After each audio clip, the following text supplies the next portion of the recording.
Marquis de Lafayette, commonly known as Lafayette in the United States, was a French aristocrat and military officer deeply involved in pivotal historical events, including the American Revolution and the French Revolution.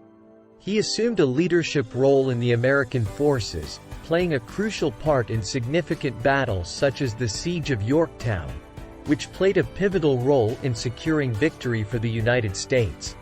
Upon his return to France, Lafayette emerged as a prominent figure during the turbulent years of the 1789 French Revolution. He earned the esteemed status of a national hero in both the United States and France for his contributions to these two historic revolutions.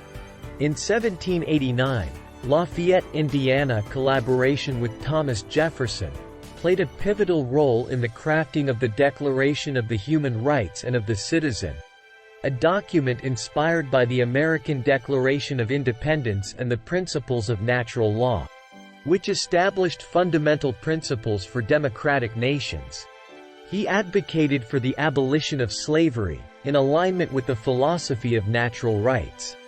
Following his military service, Lafayette led a life as an agrarian, managing several estates. In the year 1783, a widespread crop failure led to considerable suffering among many farmers. Remarkably, Lafayette's farmland remained unaffected by this devastating crop loss. An insightful worker proposed a prudent course of action, suggesting, "This meager harvest has caused a spike in wheat prices, presenting a prime opportunity for selling." However, reflecting on the plight of starving villagers in the vicinity, Lafayette held a different view, remarking, "No, this is the time to give. God blesses us not merely for our personal benefit but also so that we can be a blessing to those in need.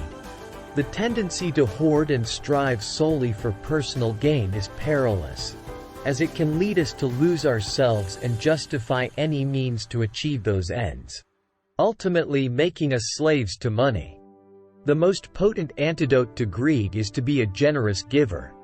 In the words of Jana Stanfield, "I cannot do all the good that the world needs, but the world needs all the good that I can do." While we may not have the capacity to address every requirement of individuals in distress, it is imperative that we avoid causing inconvenience to others solely for our personal advantage. Galatians chapter 6 verse 2 states, "Help one another in carrying the load, so that in this way you are obeying Christ's command." The Lord desires His people to assist one another and not to seek personal gain. Even though we have our own needs or difficulties, we can do all things through Christ who strengthens us. When you are willing to step into someone else's trouble to help those under heavy pressure, two things might happen.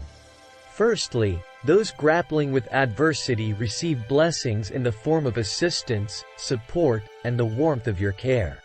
Secondly, you fulfill God's command to love your neighbor as yourself. To empower others, we do not need to wait until we are free from all difficulties, because it is when we are weak that the power of the Lord is manifested.